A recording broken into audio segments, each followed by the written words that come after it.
Yeah, okay. So thanks for joining.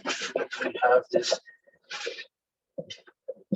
webinar on how the PMP exam has changed in 2021. This is the broad agenda that we are going to cover today. The structure of the exam is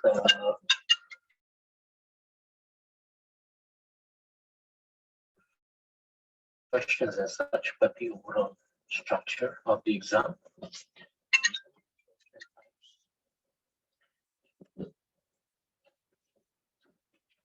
Sorry about the phone call. The different flavors of the questions. Then we'll also discuss about math questions, then the generic tips, and potential reading reference. Before I start the webinar, a big disclaimer that this information is based on the discussions that we have had with the students who have passed. But at the same time, PMI and PMP can of questions, they do not have any official guidelines around it except which domain carries what weightage. So please be aware of that. The experience that we have and I have in past 6-7 years is that usually the changes in the exam pattern will not be radical, will not be drastically overnight. They will gradually move from a given pattern to another pattern or another structure. So although I firmly believe that this is relevant for all of you who are planning to give exam in the coming months, there could be some changes. Right. So the exam structure is now you have 230 questions, 230 minutes, and 10 plus 10 minutes, 2 breaks, which are, the breaks are not mandatory as such, but the submission of the 60 questions at the end of the before the break, that is mandatory. So before the first break, you have to submit your 60 questions. You do not get time to review them. Then the next break, you have to submit the next 60 questions, and then the last 60. So 180 questions total. So 180 questions, of which 5 are not scored, 175 are scored. And when you start the exam, your timer will tick from 230 minutes, so down to 0 when you are done. You'll get a whiteboard where you can do your brain dump if needed, or also use it for calculations and for other types of questions which we will discuss. So how do you really leverage your whiteboard? I will discuss about that. Now, the last bullet here, the sections may be group or domain based. Now, that is the feedback we received from a couple of early exam takers, which was in January. But realistically speaking, it may not be very, it could be some sort of, perception of those exam takers who said that the first section was predictive, the second section was more people, non-predictive, and the last one was the business domain. But the fact that the business domain only has 8% makes little sense. But if you happen to get process-related domain, in the first section, it is typically challenging. People, yes, it is, but process is relatively, if you take all the 3 domains, process has the most difficult questions. So if that happens, then you need to also be aware that it would spend a lot of your time in reading and trying to understand. Now, What are the tips that I can give? Is the net connection, that is very critical. Some of the students, they took the exam from hotel room because they were not 100% sure about how the internet connection would be stable or not from their home. If you're allowed to go to office and you can take a conference room in the office. You do not want to spend on the hotels, but make sure that no one enters in your room. If someone does, you can potentially be disqualified. You might have to take test again. And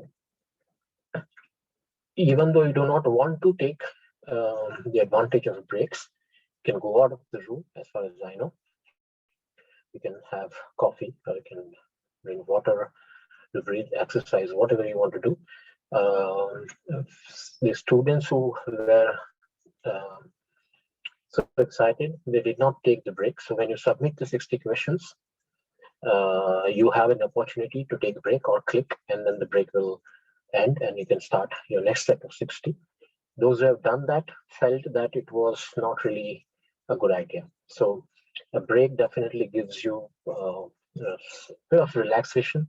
At the same time, you can have a piece of chocolate, have cake or coffee or whatever, regenerate yourself, energize yourself, and then come back for the next 60. So please take breaks, and that is recommended. But most important is your net connection stability.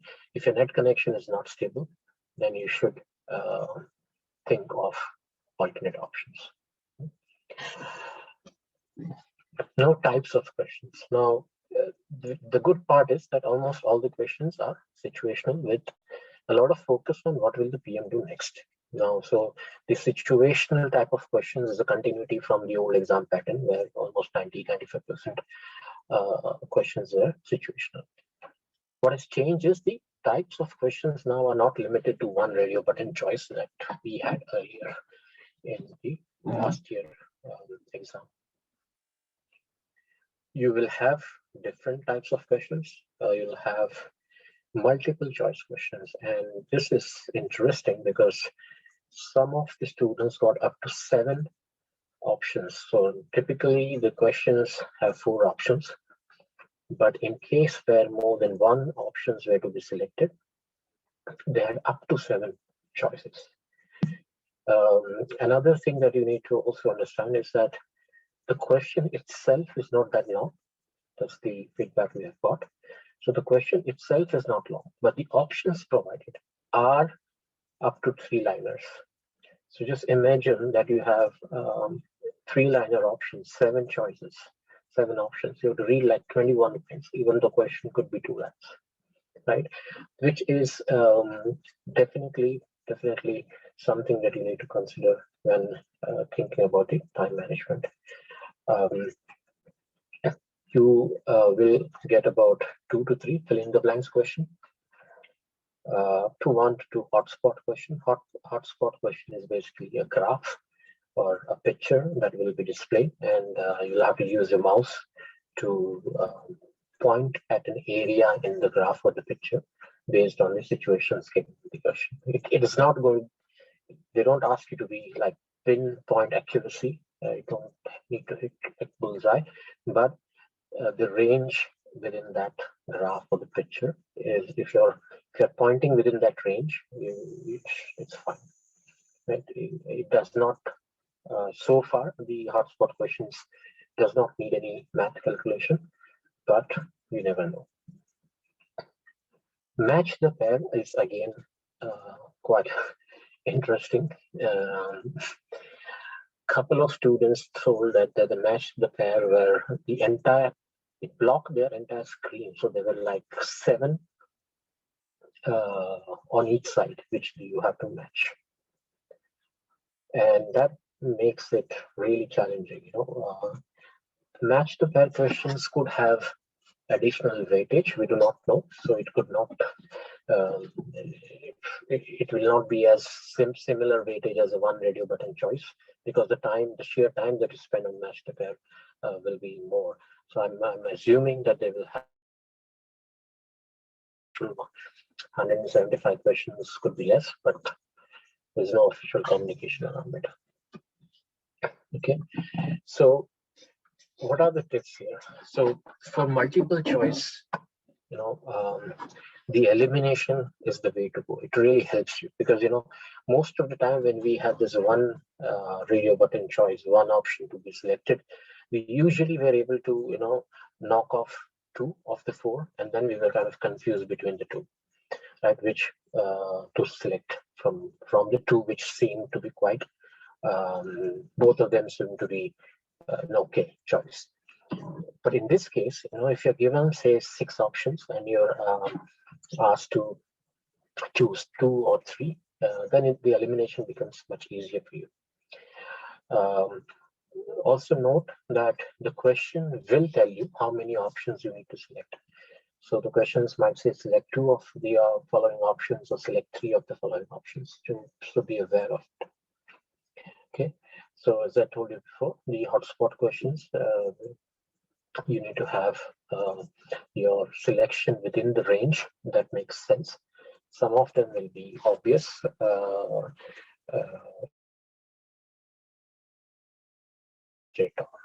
from which month the project actually was over budget. Then you just look at the CPI graph and see where the CPI went above 1 or below 1. Right?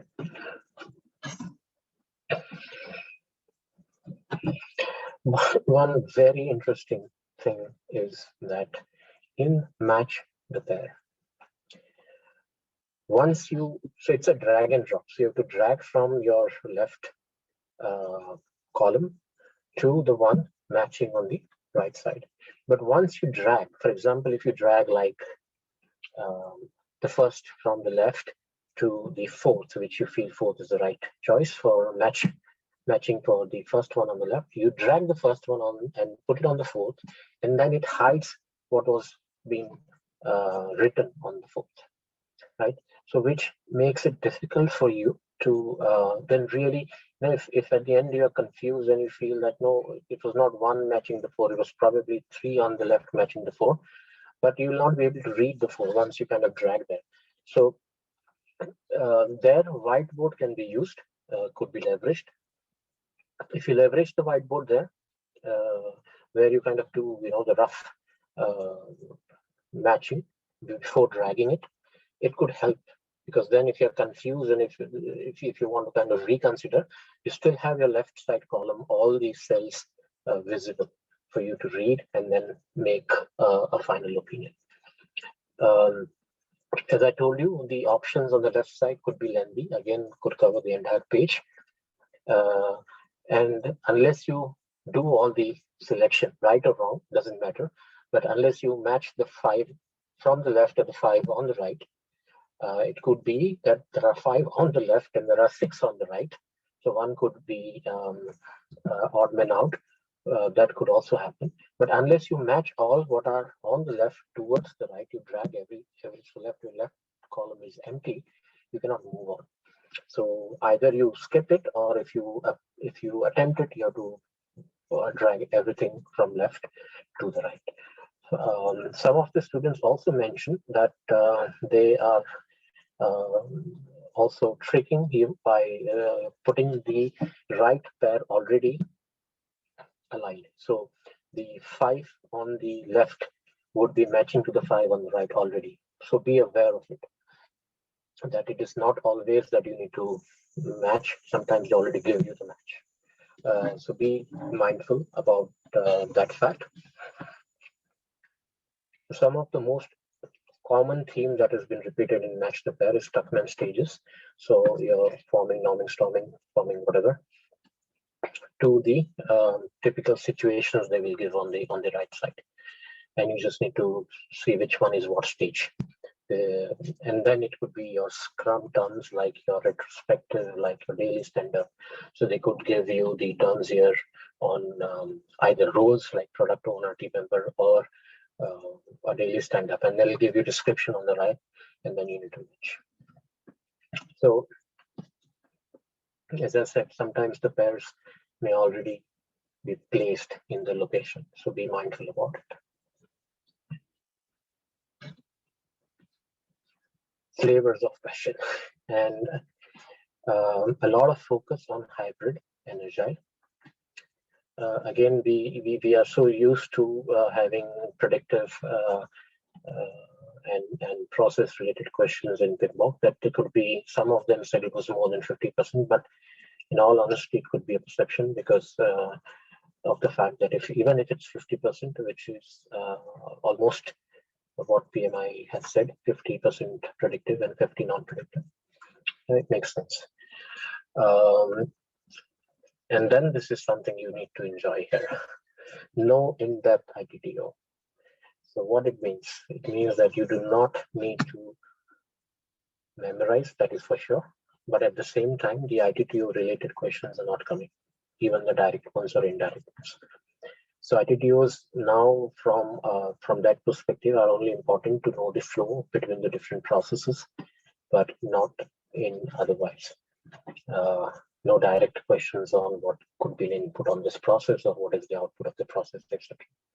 Tools and technologies, yes, you still need to understand what is a Delphi technique, for example, but it will not tell you which process has been using it or not using it. For predictive life cycle, there is a lot of focus on some of the knowledge areas, risk, communications, resources, procurement, but as I said, this is the current trend, it could change.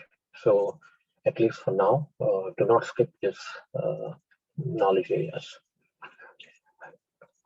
The questions will have a lot of situations where it will ask you as a project managers on what are the things, there's a spelling mistake here, what to consider while moving from predictive to hybrid. So it will give you situations where it will say the project is in predictive or waterfall model, and the organization has decided to move to hybrid agile. What you as a project manager should consider while moving from predictive to hybrid agile. That is basically, you need to understand how frequent the changes are. Try to make the fitment case.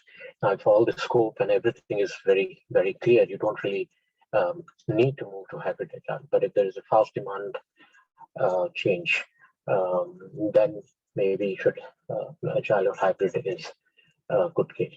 Hybrid typically is a very loose term, because you can do hybrid in multiple ways. You can have your entire project management plan done in a predictive, and then the execution could be in agile, vice versa. Or you could have your procurement management done in hybrid, in predictive, but the actual project could be agile. There are multiple things, right? But within the agile methodology, a lot of focus on Scrum. XP, extreme programming, Kanban, 1 or 2 questions each. But the Scrum is something you should not ignore. You cannot afford to ignore Scrum. And which also then is Agile Practice Guide is definitely a read, a must read. Scrum, you should be aware of all the terms.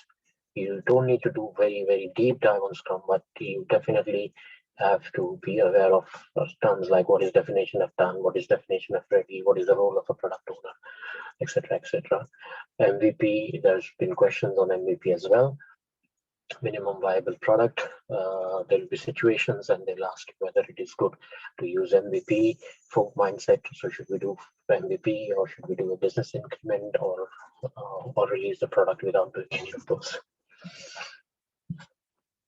How to handle changes in agile/hybrid, how to handle conflict.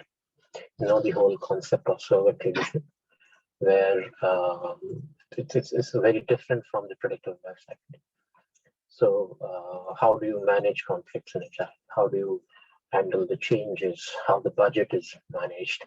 The whole risk management, the change management is sort of is embedded in day-to-day working. You don't really need to do a separate risk management. It is a part of your retrospective, part of your product prioritization, part of stand-up, etc. Within the agile roles, and try to map it with the traditional role. So, for example, who from a traditional role could potentially fit in a product owners when you go towards agile or hybrid? Is it the project manager? Is it the business analyst? Is it the whoever, right? When to use agile, when to use waterfall, as I said, discussed earlier. There are flavors around. Um, so when you have a lot of stable scope is known, the organization is not ready to do agile, the organization mindset is not agile, then there you shouldn't be doing agile projects there. Okay. When you start an agile project, when you start fresh, what are the things you should consider? Like, for example, training your team members in agile, training your stakeholders, your business stakeholders, and what it means to agile, ensuring that your business stakeholders are available there, they participate as an agile team, etc., etc. Those kind of things. Now, it's a bold statement that I'm making here, but it is based on a lot of feedback that we have received that if you know Scrum fundamentals, the 20 to 25% of exam questions you can crack, which means that, you know, the non-predictive part, if we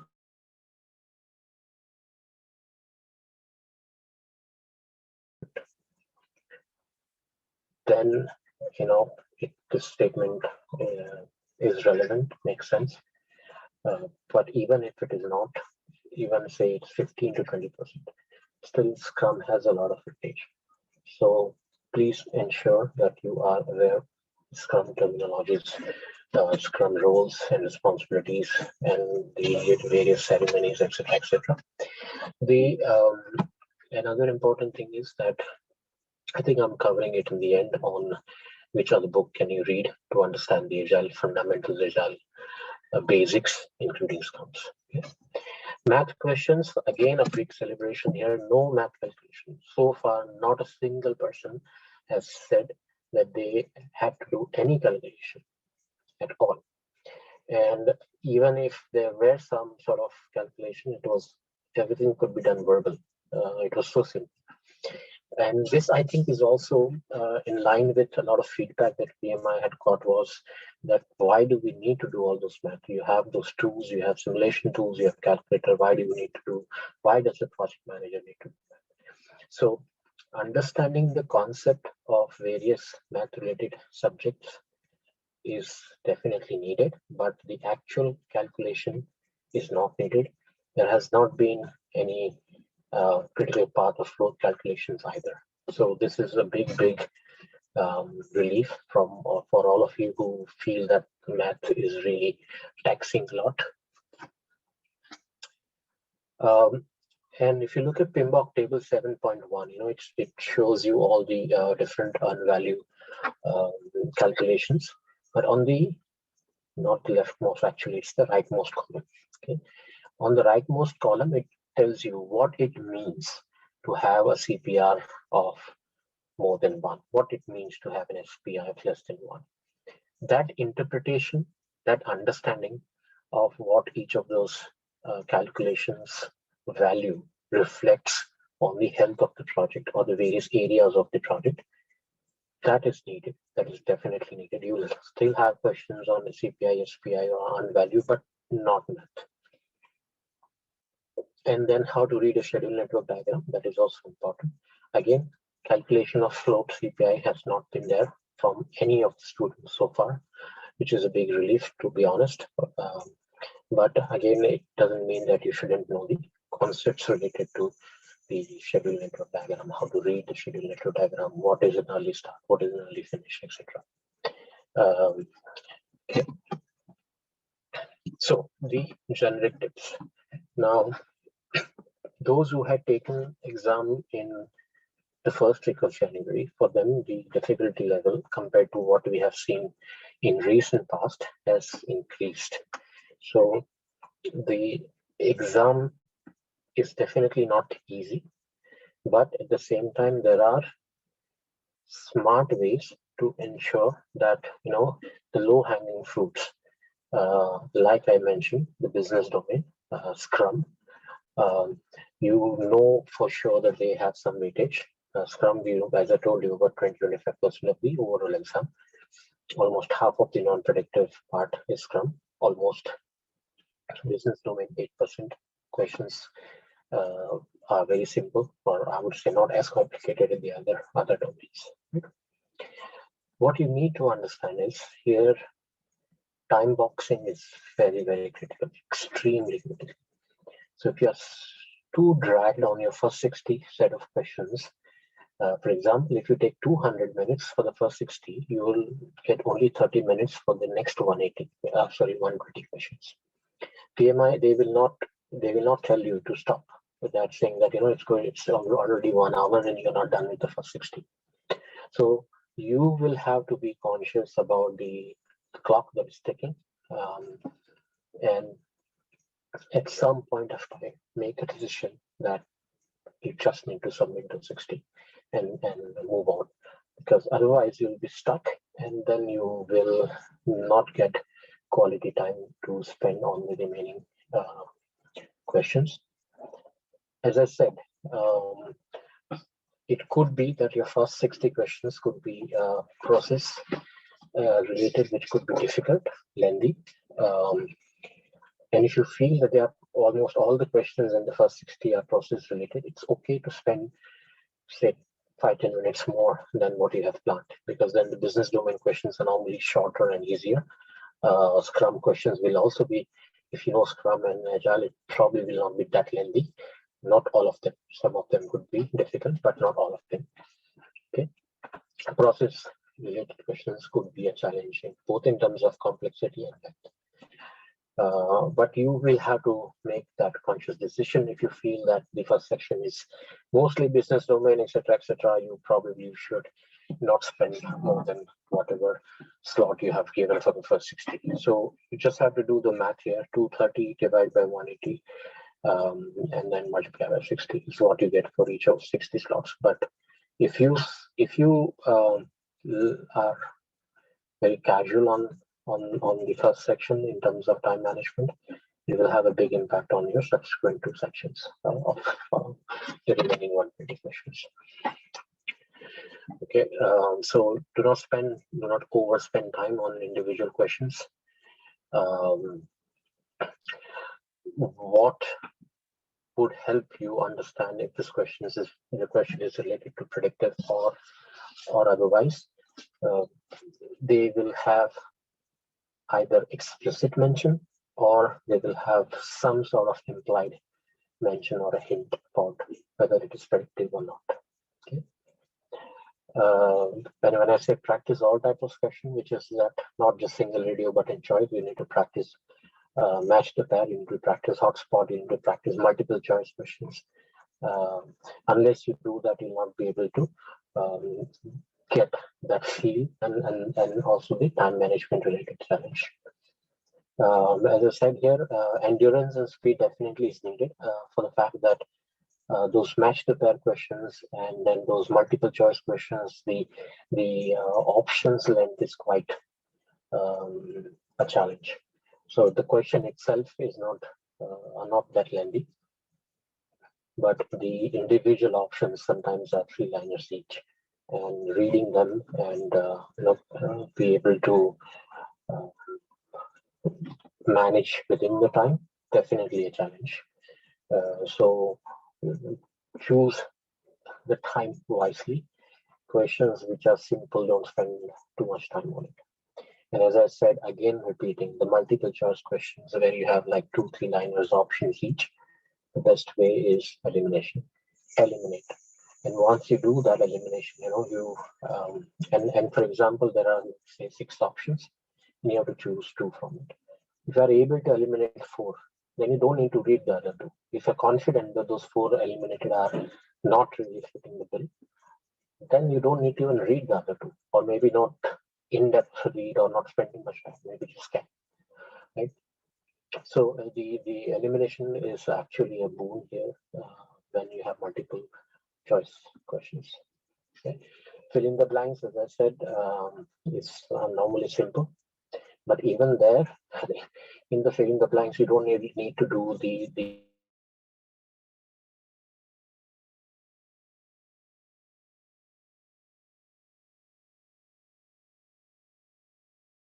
you need to read the options. right? And match the pair is one of the most challenging. At the same time, it is also one of the most easier one to handle if the length of the questions is not a challenge, right? Okay, the final part, reading reference. So Sakit videos, yes, I mean those who are paid members for Horizon Bridge, you have access to the pre-recorded videos. You probably some of you are taking live classes as well. So this is the best point to start. Unless you have like extensive project management experience, no means the only things, the only resources. So you have to definitely read PMBOK and Agile Practice Guide. In Mike Griffith, which is normally the book referred for PMI ACP, at least the first few chapters you should read, and that gives you a good fundamental understanding, a good foundation, a very, very simple foundation of what is Agile, what is Scrum, Agile fundamentals, Agile manifesto, etc., etc. If time permits, if you want to, you can complement that first Rita. I have not read the latest book from Headfirst or Rita, but what I've heard is that with the exam changes, Headfirst is much simpler than the book from Rita. But I haven't. This is a feedback that I have received, so I cannot really vouch or recommend either of them. It's up to you.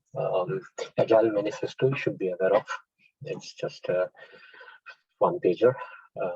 Be active on us on the Agile Bridge forum.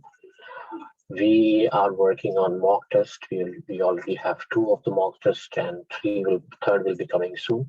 So we are also trying to really pressure ourselves, push ourselves to release as many mocks as we can for all of you.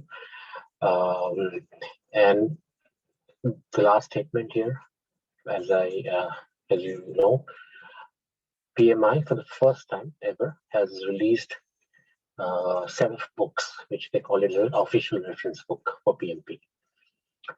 But there is no need to read those books.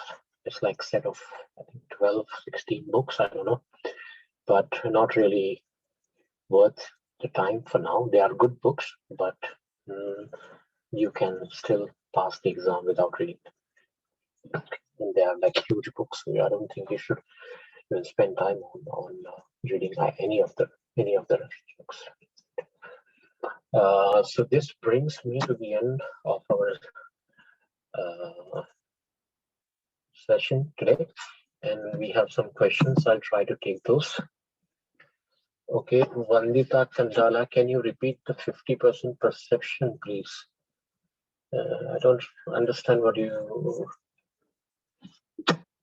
Okay.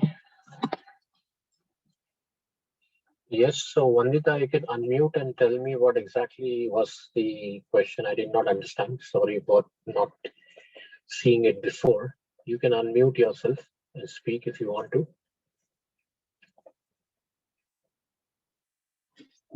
Or let me see if I can unmute Vandita. Or if she's there or not, I don't know. Yeah, she is here. Okay, so Vandita, you're unmuted. You can talk. Hi, Manish. Hi. The question was, I wrote it down just once again. I think in one of the previous screens, it said some say it is more than 50% perception. I think it's related to predictive or high or something. Yeah, it was not perception. Hold on, let me see. Where did I say 50%? Sorry if it was perception. To a lot of screens, I think. Okay, so this one is my first screen, and then I go down here. I don't remember having said 50% perception, but here, the screen. Okay, yeah, that's what I got it. So some of the students said that the agile and hybrid questions are more than 50%. Okay. Okay, and okay, now I understand. So but again, We feel that it is more of their perception because, as I said, we're traditionally used to have like only predictive questions. So they could be overwhelmed by even having 50% question. They would have felt that they're more than 50%. But the um, official communication from PMI is that it will be 50% predictive and 50% non-predictive. So So let's assume it. Yeah. it's pretty much like 100 questions of hybrid, right?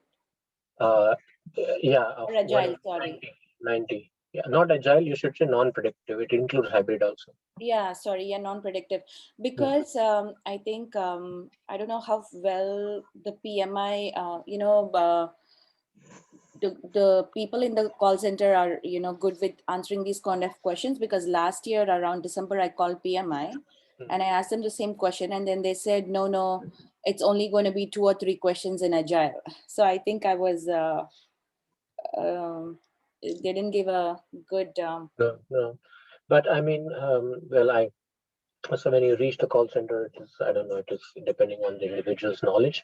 yeah. Uh, yeah, but the official communication is from PMI is 50% non-predictive, and that non-predictive would be hybrid agile. And within the agile, you have Scrum, XP, Kanban, but the focus is more on Scrum and hybrid. So you could safely assume that Scrum, as I said, half of the non-predictive, and hybrid half of the non-predictive, and then you'll have like one or two XP, Kanban, and others. So the bulk of the non-predictive is Scrum and hybrid. Right. Okay. Okay. Sounds good. Hmm. Yeah. Okay. Good. Thank you. Yeah. Then there was a question from anonymous attendee. Can we park question and come back later? Yes, but I don't know who you are, so I can't even. But if you are here, you can try to unmute and speak. Then there's a question from Ayaz. Good afternoon. An authorized exam centers, blank papers and pencils are provided, or whiteboard is the only option, like taking exam from home. Well, I do not know, to be honest. Yeah, I think it's better you ask the exam center on getting the right information. When you're taking exam from home, definitely no pen, pencil, paper, etc. It's only whiteboard. But if you're taking from and center, well, I do not have a good view on it. It probably would be best to check with them. Okay. Okay, Krishna 3 says, how are you? How to optimally use whiteboard? Um, yes, in the match the pair, definitely it is possible to undo the choices. Once you drag and drop, doesn't mean that that option will stick to it. The challenge is that once you drag and drop it on the right side, that particular choice or that statement on the right side will be hidden. So if you are confused that probably there's another better fitment for that option, you'll have to undo it. And then it becomes a bit messy. So I think it's best that you use whiteboard where you match the pairs. And once you're almost sure this is the right matching, then do a drag, drop and move and drop and move on. Okay. Book references, when you say PMBOK, you mean the full version? Yes, full version. Officially, it is still the full version. But as I said, you need to be, Krishna, you need to be smart in terms of, you, as we say, you do not need to boil the ocean to get a glass of hot water, right? So within the PMBOK, you do not now need to do much of um, uh, reading around or do not tax yourself on ITTOs that much. Understand the flow and move on, because that is not now that relevant in the exam. Also, the calculations not relevant. Um, so you need to, read through PMBOK, but not to that level of detail as it was before the exam content. So the exam prep PDF, in my view, is so simple that it can be kind of covered in a couple of days or 3 days max. But then the exam prep has just pointers. It mentions, for example, Delphi technique. It mentions, for example, quantitative risk analysis. The details are then in PMBOK. Okay. But as I said, within the knowledge areas, also risk, procurement, resources, communication has more questions. So be aware of how do you smartly read PMBOK. It is still valid. Okay, so Vandita, or you can unmute and speak while I take the next question. From Vandita, the difficulty level is definitely the difficulty level is definitely less compared to last year. For the fact that one, um, the business domain questions are relatively simpler. Second, if you know Scrum and and to be honest, Agile can be learned in 3 or 4 days. The basics, fundamental, because what it means to have a retrospective, what it means to have a demo, what is a daily stand-up, what is the definition of done, what is the definition of ready, what is a spike sprint. Those are simple concepts. Sorry, one question, Manish. Even if you're not working, sorry, yeah, just speak. Sorry, Yeah, yeah, go ahead. I think I was jumping on to the next question. I'm sorry, please. yeah, Sorry. no issues. Yeah. So even if you worked in IT or not IT, doesn't IT definitely will help you understand grasp agile faster. Non-IT also, the conceptual understanding of agile is not a rocket science. And then if you are able to do the Scrum questions right, so 20-25% of the exam weightage, 8% business, 30%, 32%. I think in terms of the complexity of the questions, it is easier than last year. In terms of the different flavors like match the pair and multiple choice, that is where it becomes a bit tricky because we are not used to it. Yeah. Yeah. Okay. Yeah. So the next question was, sorry, I had two questions. The next question was, Yeah. can you shed some light on business domain questions, please? Well, officially, we cannot share the Okay. flavor. Yeah, it's against PMI ethics. But the business domain questions is, if you have attended my previous webinars, they are primarily around, how do you ensure that you're compliant? What you should know about the business environment, the macro trends. They are basically the constraints on the project. How the benefit is realized through the project. How will you measure those benefits via KPIs or any other metrics?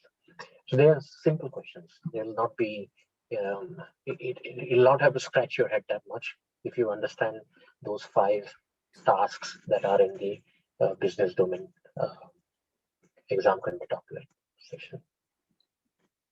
Is it because okay, no worries. I think then during a live class I can go maybe. Yeah.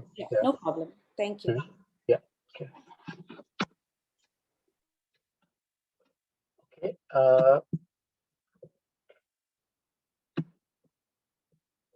Okay. There are others on chat also. Sorry. So I was only looking at the Q&A, and there are some questions on the chat. I'll take that. Okay, so yeah, I explained, have I understood correct? Drag and drop, then we cannot change answer. Yes, you can change the answer. Is that once Santosh, when you drag a particular text from left to the matching text on the right text that you have dragged, that will be hidden, which means that it will be difficult for you to, unless you undo it, you'll not be able to read it. So if you feel that where you dragged probably was not the right choice, and remember, as I said, the left hand side choices could be multiple lines, so it is even worse. Okay. Rajesh, can we go back and forth within 60 minutes or break? No, within 60 minutes, no. You cannot leave the room. No one can enter the room. Especially if you're taking at home, you cannot move. There will be like huge, how would I say, they're quite strict, to be honest. So the way your posture is, you cannot turn your head, you cannot look down. Before you start the session, they'll have you move the camera throughout the room to ensure that nothing is written on walls or table, or no one is there in the room to help. So, and then when you have that session for the first 60 questions, you cannot leave the room. Okay. How much score, Amit? We do not know. There's no. PMI has never, and I don't think will ever mention the passing criteria or the percentage. so we cannot really have a view on it. Any new chapters to be focused compared to PMBOK 6 additionally? Arvind is asking, and no, there is, as I said, Agile Practice Guide, knowing Scrum and PMBOK is sufficient. Vandita, what it means, questions on business domain, we can discuss it later.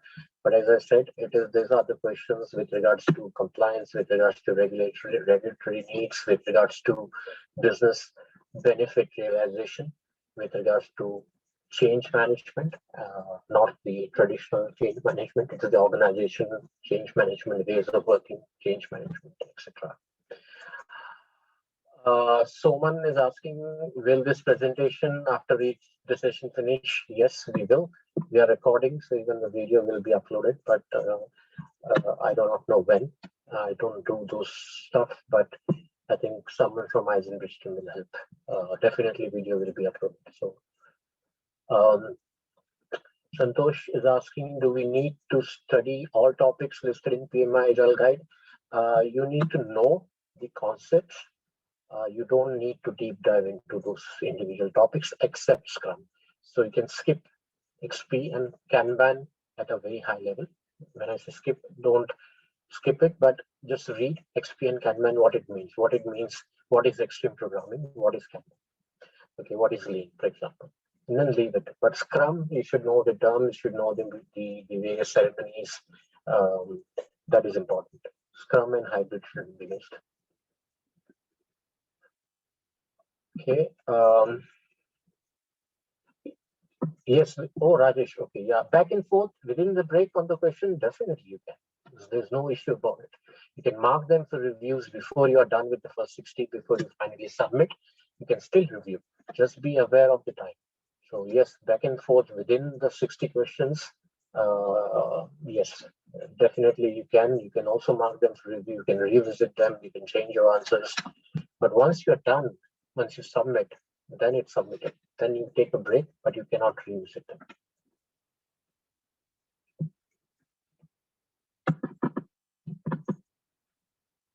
Okay. Then on the Q&A, will be taught Agile and hybrid concept as part of training? Yes, we will be if you are attending the live sessions of Sakit. I will also have live sessions. I don't know. I have to give my plan to Sakit, but yes, we will cover that. If I don't need take breaks, will I get no? You will not get any additional time if you do not take those 10 minutes break. You will immediately be given the next set of questions, and your timer will start ticking again. So no additional time for the actual questions if you skip the breaks.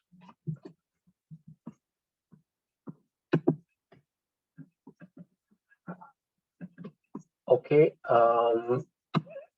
Okay, I'm switching between the Q&A and chat, so give me some time before I can kind of read.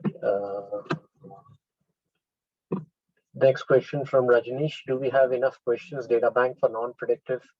Are these embedded within other topics or specifically carved out for non-predictive? I think we have enough. To be honest, there's no single ATP in the market who can give you that guarantee, but we have 2 full-length mock, and we also have from the other exams like PMI, PBA, and ACP, some of the relevant questions. So yes, we have enough for now, and we are continuously adding. And are these embedded within the other topics? Yes, they will be embedded within the other topics. Your today's presentation, yes, we will have presentation recording as well. Niladri is asking, what is the change that has happened in 2021 with respect to PMP exam? Well, this is one of the biggest delta change in the history of PMP exam.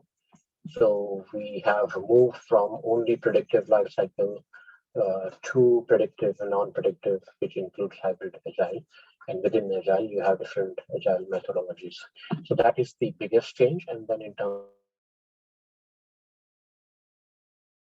of process, people, and business. So we have, I think, Sakit Saket's video on the exam changes and probably some blogs on Isaac Bridge, but the changes are big. So I would request you to read maybe official PMI.org publication on what the changes are, or you can refer to one of the videos by Saket on the changes that is on the Isaac Bridge YouTube channel.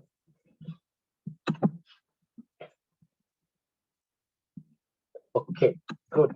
Oh, there's one more. Okay.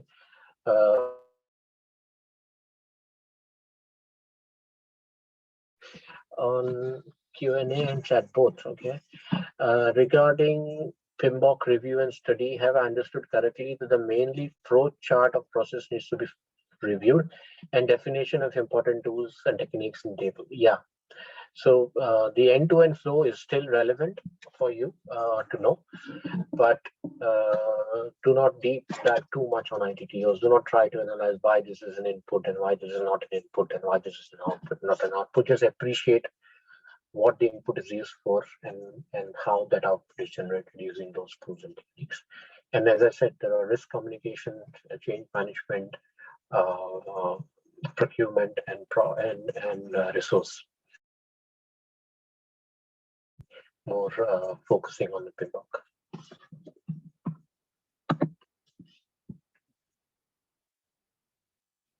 Okay, so Haas is asking, can you go to the first slide in brief? Okay, you missed it due to bad connection. So Haas, we will have recordings. I hope that you can refer to the recording. I don't know which first slide. Probably this is the slide. I don't have slide numbers, unfortunately. This was the agenda slide. This is the slide. So it just says that you'll have 20 to 30 minutes, and then you'll have 10 minutes break, 2 breaks. And before every week, you have to submit the 60 questions, then move to the break, and then the next 60, etc. When you start the exam, you'll have a timer displayed on the screen, which is 230 minutes, and then it's ticking downwards to 0 when you have to finish. You'll be given a whiteboard, which is sort of an MS Paint, and then you can use it to do whatever writing you want to. You can do hard dump there. You can use it for other questions like match to pair, etc. And once you are done with your first 60 questions, you have to submit. Then you can take a break, and then when you submit, you cannot revisit those questions. Okay.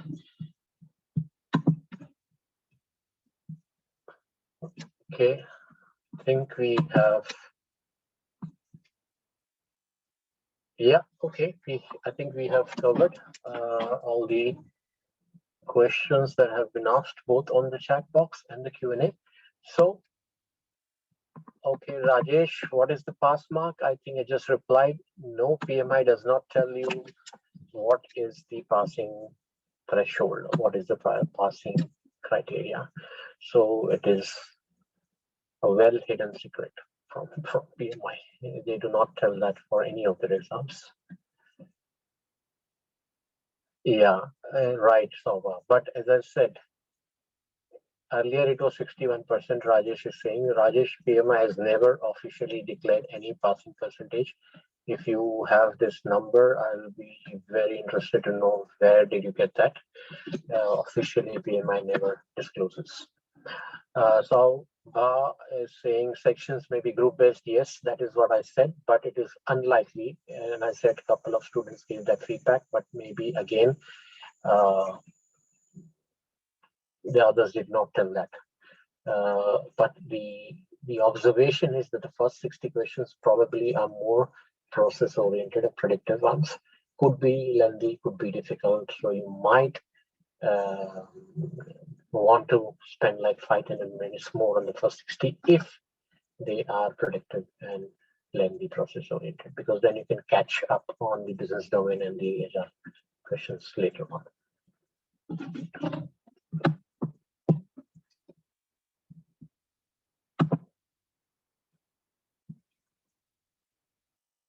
Okay, good.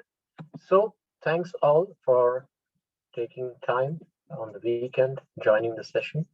As I mentioned, we will upload the recording on the Bridge YouTube channel for the benefit of all of you.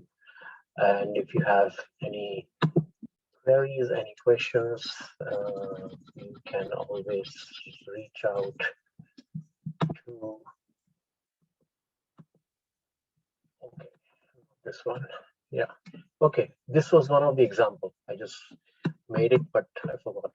So, this could be one of the examples, like you have the match the pair, identify stakeholder, control schedule, plan closing workflows, and you need to drag it here. Okay, when you do identification of stakeholders, when in which process group you do controlling of your schedule. Okay, so it could be yes. This won't be that simple in terms of the length. Length could be more, but this is the flavor. Okay, good. So you have the emails here. You can reach out to us if you need any help, and wish you all a good weekend, whatever is left of it, and stay safe. Take care.